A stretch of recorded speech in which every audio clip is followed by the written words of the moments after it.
नमस्कार। आज हामी नेपाली समाज र संस्कृतिमा गहिरोसँग गाँसिएको एउटा विषयमा छलफल गर्दैछौँ, श्री स्वस्थानी व्रत कथा। हामीसँग स्रोतको रूपमा यो पौराणिक कथा सङ्ग्रह छ र आज हामी यसभित्र बसेर यसले खासमा के भन्न खोजेको छ त्यसको गहिराईमा पुग्ने कोसिस गर्नेछौँ। कथाको सुरुवात नै एउटा एकदमै मार्मिक प्रश्नबाट हुन्छ। कैलाशमा एक दिन माता पार्वतीले भगवान शिवसँग एउटा जिज्ञासा राख्नुहुन्छ। हो, र त्यो जिज्ञासा कुनै सामान्य थिएन। त्यो प्रश्नले नै पुरै कथाको बनाउँदा मर्म र उद्देश्यलाई एकै ठाउँमा बाँधेको छ। हो, उहाँले सोध्नुभयो, हे महादेव, यस्तो कुन व्रत वा धर्म छ जसको पालना गर्नाले स्त्रीहरूको दुःख नाश हुन्छ, मनले चिताएको कुरा पूरा हुन्छ र पतिको पनि आयु बढ्छ। अनि यही प्रश्नको जवाफमा भगवान शिवले जुन लामो कथाहरूको सिलसिला सुरु गर्नुभयो, त्यही नै श्री स्वस्थानी व्रत कथा बन्न पुग्यो। तपाईले भन्नुभयो नि कथाहरूको सिलसिला भनेपछि यो एउटै कथा होइन। होइन, यो त खासमा विभिन्न उपकथाहरूको एउटा सङ्ग्रह हो र हरेक कथाको आफ्नै नैतिक शिक्षा छ। यसको मुख्य उद्देश्य भनेकै श्रद्धा, धैर्य र कर्मको महत्त्वलाई स्थापित गर्नु हो। त्यसो भए यही जीवन दर्शनको पहिलो अध्यायबाटै सुरु गरौँ न त। कथाकी मुख्य पात्र पार्वतीकै पहिलो जन्मको कथा, अर्थात् सतीदेवीको प्रसङ्गबाट हुन्छ। कथाअनुसार उहाँ शक्ति र सम्पन्नताका प्रतीक दक्ष प्रजापतिकी छोरी हुनुहुन्थ्यो। तर दक्ष प्रजापति जो आफैमा सृष्टिमा व्यवस्था र प्रतिष्ठाका प्रतीक थिए, होइन र? हो, एकदम। अनि रोचक कुरा के छ भने उनैकै छोरी सती देवीको मन भने बाल्यकालदेखि नै ती सबै भौतिक कुराभन्दा पर वैरागी, जोगी, शमशानमा बस्ने शिवप्रति समर्पित थियो। ए, भनेपछि यहाँ दुई फरक विचारधारा बीचको द्वन्द्व सुरुदेखि नै थियो। हो, थियो। र यो द्वन्द्व त्यति बेला चरम सीमामा पुग्यो जब दक्ष प्रजापतिले एउटा विराट यज्ञको आयोजना गरे। त्यो यज्ञ जसमा उनले सबै देवी देवतालाई बोलाए, तर आफ्नै छोरी ज्वाइँ सती र शिवलाई भने जान जानी निम्तो दिएनन्। यो त सरासर अपमान थियो, एकदमै ठूलो अपमान। र यो केवल व्यक्तिगत अपमान मात्र थिएन। दक्षले त शिवको जीवनशैली र उहाँको मान्यतालाई नै अस्वीकार गरिरहेका थिए। तैपनि सती देवी त माइतीको मायाले तानेर निम्तो बिना नै यज्ञमा पुग्नुभयो, होइन र? हो, पुग्नुभयो। तर त्यहाँ पुगेपछि उहाँले जे देख्नुभयो, जे सुन्नुभयो, त्यो उहाँको कल्पना बाहिरको थियो। के भयो त्यहाँ? पिता दक्षले सबैको अगाडि शिवको घोर निन्दा र अपमान गरे। त्यो अपमान सतीदेवीले सहन सक्नु भएन। आफ्नो पतिको त्यस्तो अपमान, त्यो पनि आफ्नै पिताबाट, त्यो क्षण त कथाको सबैभन्दा मार्मिक र शक्तिशाली मोड हो जस्तो लाग्छ मलाई। हो, त्यो अपमानको चोट यति गहिरो थियो कि उहाँले बुझ्नुभयो कि जुन शरीर पिताले दिएका हुन्, त्यही पिताले पतिको अपमान गरिरहेका छन्। अनि त्यसैले उहाँले त्यो शरीर नै त्याग्ने निर्णय गर्नुभयो र त्यही यज्ञकुण्डको योगाग्निमा आफूलाई समाहित गर्नुभयो। यो केवल आत्महत्या थिएन, यो त अपमान विरुद्धको एउटा शक्तिशाली प्रतिवाद थियो। ओहो, यो घटनाको परिणाम त ब्रह्माण्ड नै थर्किने किसिमको भयो होला नि। भयो नि। जब शिवले यो खबर पाउनुभयो, उहाँको क्रोध र पीडाको ज्वालाले ब्रह्माण्ड नै काँप्यो। अनि उहाँले के गर्नुभयो त? उहाँले वीरभद्रलाई उत्पन्न गरेर दक्षको यज्ञ नै ध्वस्त पारिदिनुभयो। त्यसपछि सतीको मृत जलेको शरीरलाई काँधमा बोकेर एउटा विक्षिप्त अवस्थामा पृथ्वीमा ताण्डव नृत्य गर्न थाल्नुभयो। ताण्डव नृत्य? त्यसले त सृष्टिलाई नै सङ्कटमा पार्यो होला। पार्यो। त्यो विनाशकारी नृत्यले सृष्टिलाई नै सङ्कटमा पार्यो। अवस्था यति गम्भीर भयो कि अरू देवताहरूले केही गरेनन्। अवस्था नियन्त्रण बाहिर गएपछि भगवान विष्णुले हस्तक्षेप गर्नु पर्यो। उहाँले शिवको मोह भङ्ग गर्न र सृष्टिलाई बचाउन आफ्नो सुदर्शन चक्र प्रयोग गर्नुभयो। सुदर्शन चक्र के का लागि? सतीदेवीको शरीरलाई टुक्रा टुक्रा पार्नका लागि। यहाँ कथाले एउटा अद्भुत मोड लिन्छ। कस्तो मोड? ती अङ्गहरू पृथ्वीमा जहाँ जहाँ खसे त्यहाँ त्यहाँ शक्तिपीठको स्थापना भयो। यसरी एउटा पौराणिक वियोगान्त घटनाले हाम्रो भूगोल र संस्कृतिलाई जोड्छ। ए, हामी पिल्ग्रिमेज गर्ने विभिन्न शक्तिपीठहरू यही कथासँग सम्बन्धित छन्। हो, ती यही कथाका जीवन्त प्रमाण हुन्।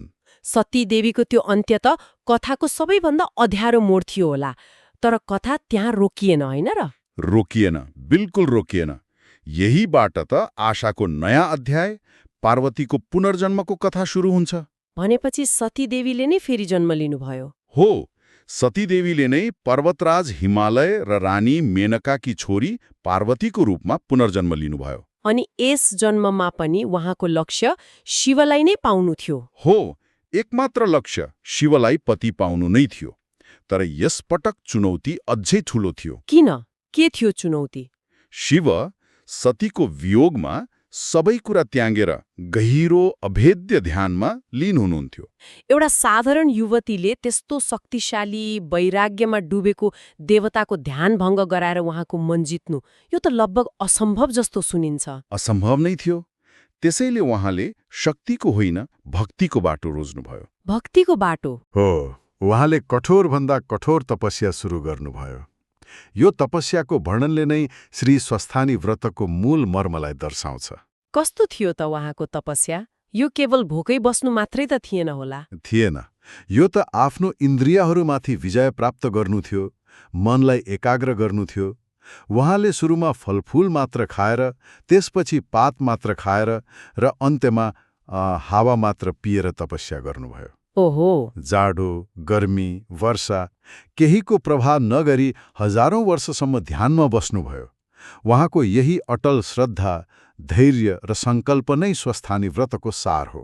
अनि यही तपस्याले काम गर्यो त? गर्यो। अन्ततः यही तपस्याको शक्तिले शिवको ध्यान भङ्ग भयो। उहाँले पार्वतीको प्रेमको गहिराईलाई बुझ्नुभयो र उहाँलाई पत्नीको रूपमा स्वीकार गर्नुभयो। यो कथाले के देखाउँछ भने साँचो श्रद्धा र सङ्कल्पको अगाडि असम्भव भन्ने केही हुँदैन। तर शिव पार्वतीको कथा त दिव्य भयो, जहाँ पात्रहरू स्वयं देवता हुन्। यो व्रतको शक्ति आम मानिसको दुःख र सङ्घर्षले भरिएको जीवनमा कसरी देखिन्छ त? तपाईले एकदम सही ठाउँमा ल्याउनुभयो। अब हामी कथाको मानवीय पक्षमा प्रवेश गर्छौं। मलाई लाग्छ चन्द्रावतीको कथाले हामीलाई त्यही धरातलमा ल्याउँछ। हो, चन्द्रावतीको कथा स्वस्थानीको मुटु हो। यसले व्रतको महत्त्वलाई सर्वसाधारणको तहमा ल्याएर बुझाउँछ। उनी एक गरिब ब्राह्मण परिवारकी सहनशील र धर्ममा विश्वास राख्ने छोरी थिइन्। तर उनको जीवन दुःख र अपमानले भरिएको थियो, होइन? सौतेनी आमाको अत्याचार। हो, तर यो केवल घराइसी कलह मात्रै थिएन। उनलाई चारैतिरबाट एक्लाइएको थियो। सौतेनी आमाले उनलाई झुठा आरोप लगाउने, सानो सानो कुरामा शारीरिक र मानसिक यातना दिने। समाजले नै उनलाई एक्लाएको अवस्था थियो। एक किसिमले हो। समाजमा उनको चरित्रमाथि नै प्रश्न उठाउने काम गरिन्थ्यो। उनीसँग आफ्नो पक्षमा बोल्दिने कोही थिएन। पूर्ण रूपमा असहाय र एक्लो। यस्तो निरन्तरको अत्याचार र अपमान सहँदा पनि उनले आफ्नो धर्म र सत्यको मार्ग पनि छोडिनन्। यो उनको चरित्रको सबैभन्दा ठूलो शक्ति हो। हो, र यही नै उनको मुक्तिको बाटो बन्यो। कसरी? जब उनले सबैतिरबाट आशा मारिन्, तब उनले श्री स्वस्थानीको व्रत बस्ने बारे सुनिन्। अनि उनले व्रत बसिन्। अत्यन्तै श्रद्धा र निष्ठाका साथ व्रतका सबै नियम पालना गर्न थालिन्। हरेक दिन माटोको शिवलिङ्ग बनाएर पूजा गर्ने, कथा सुन्ने र प्रसाद ग्रहण गर्ने। यो व्रत उनको लागि केवल एउटा धार्मिक अनुष्ठान मात्रै त थिएन होला? थिएन। यो उनको लागि अन्तिम आशाको त्यान्द्रो थियो। एउटा मानसिक र आत्मिक बल प्राप्त गर्ने माध्यम थियो। र त्यो आस्थाले काम गर्यो। उनको जीवनमा के कस्तो परिवर्तन आयो? चमत्कारिक परिवर्तन आयो।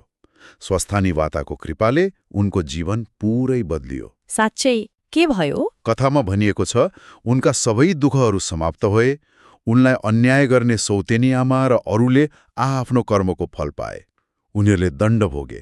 र चन्द्रावतीले भने समाजमा सम्मान, सुख र एउटा प्रतिष्ठित जीवन प्राप्त गरिन्।